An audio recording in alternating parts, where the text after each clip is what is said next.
But just now the system is broken. You just have to, if you have money, you can fix anything around these parts.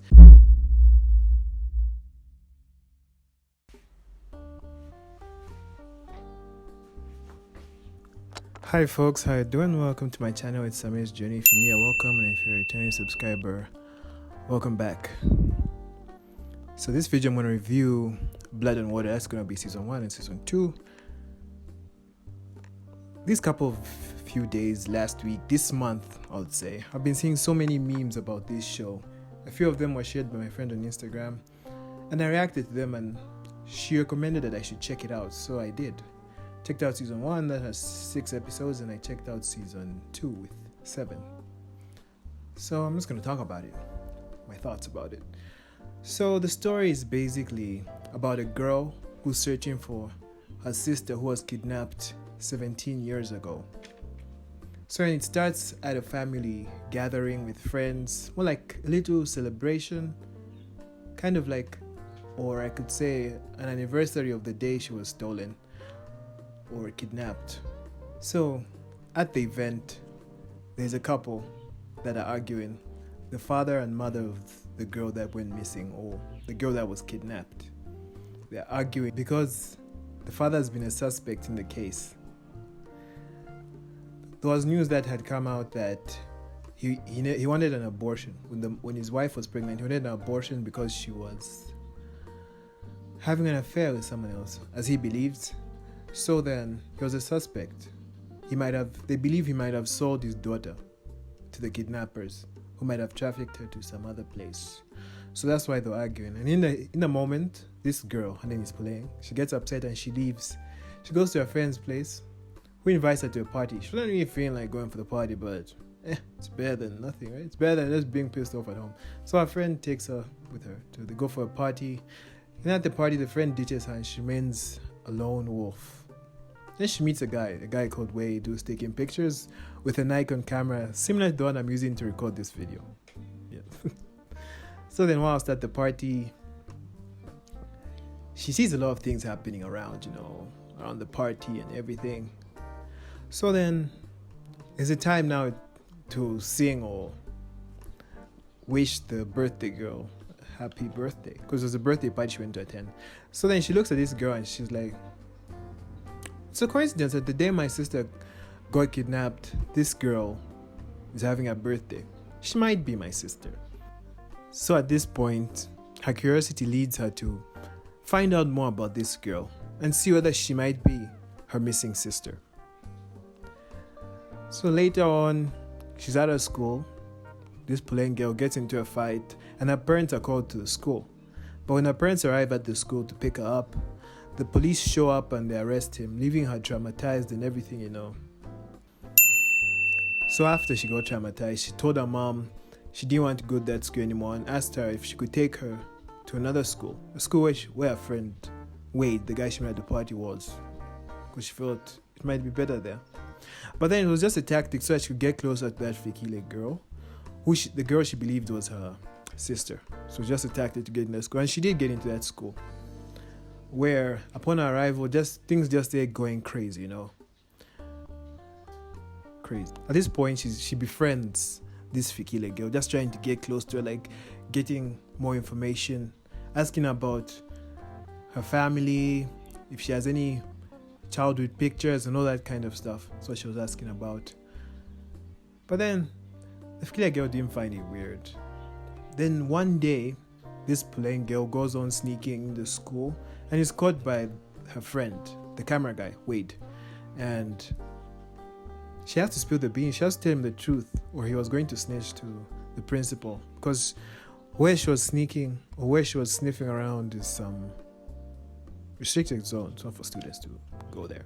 So that's how she spills the beans, tells him everything that she's doing and everything. Then he joins her. He becomes her sidekick. And then together, they go around town, going to police stations, interviewing people, and trying to get all the information they can about the Fikile girl, and also about the kidnapping that happened 17 years ago. Then one day, this Fikile girl just had a...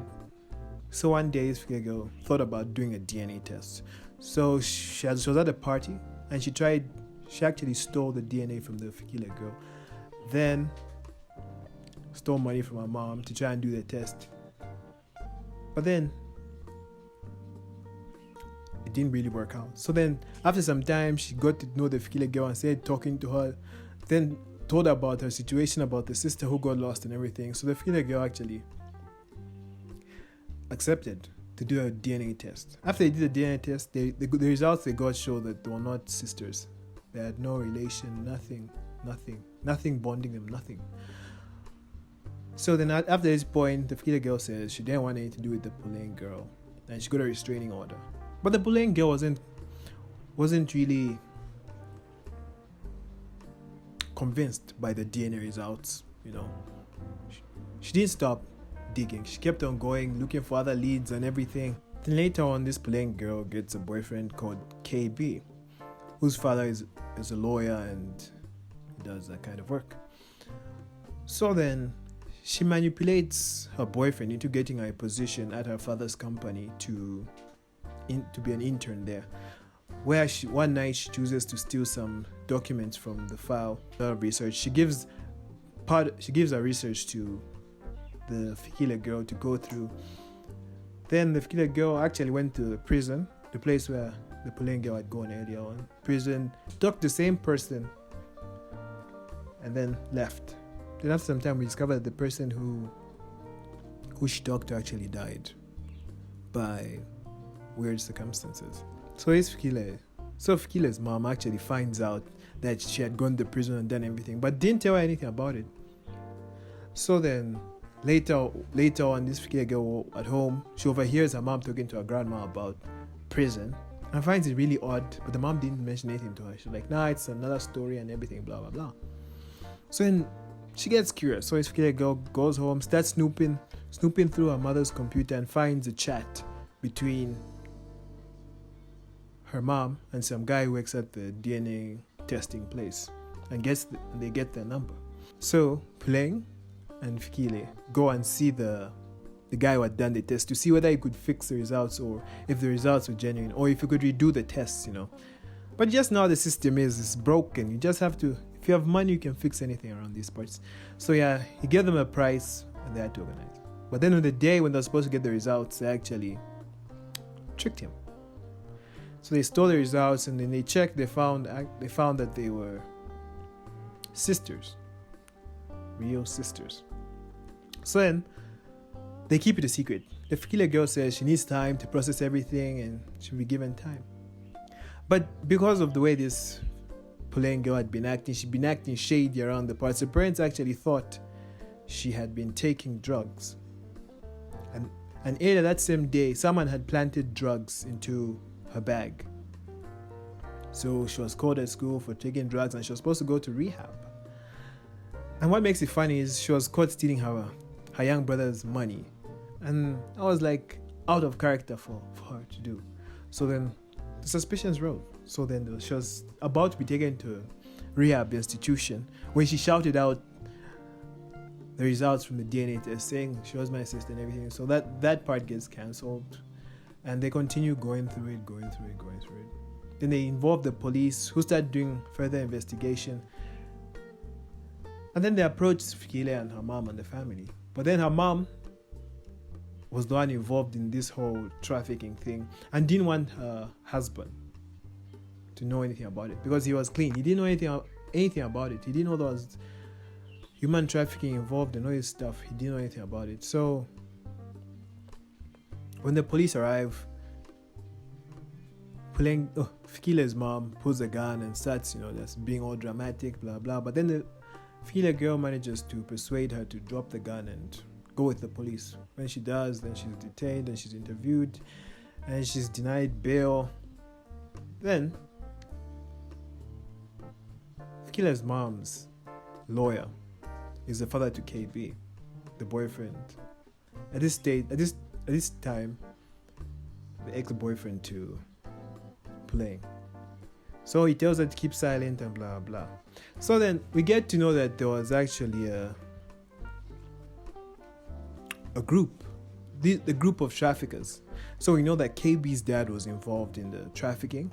We know Fikile's mom, Nwabisa, is involved in the trafficking, and many other people. We can also know there's a new guy who's going to come in season 2 called Sam. His mom is a counselor, therapist. She's involved. And there are many other people who are involved who know about it. Because this trafficking ring is a very, very powerful trafficking ring. And they're very influential. So many people are actually afraid to talk about it or say anything that they know because they fear they might be killed or something might happen to someone who they love. So that's what we get to know from this show. So in the end, when Fikile's mom, Nwabisa, is being transported to a prison, from one prison to another, while transporting her, she gets kidnapped or stolen from the police vehicle, or maybe someone paid. We don't know clearly what happened, but maybe someone paid for her to be transported out of there or kidnapped from that place. And she's transported to a boat where she meets a woman, someone who she's very familiar with, who's come to town to clean the mess that she made. And she's aiming for playing, because she's the one who said this mess. She's the one who said all this investigating and everything. And this woman might be, I'm sure this woman might be KB's mom. I'm very sure she is. But then we have to wait for season 3 to know what's going to happen. So hang on. Anyway, that's all for this video, folks. That's all. This is just my thoughts. Let me know what you think about the show and everything. And I'll catch you on my next video. Peace.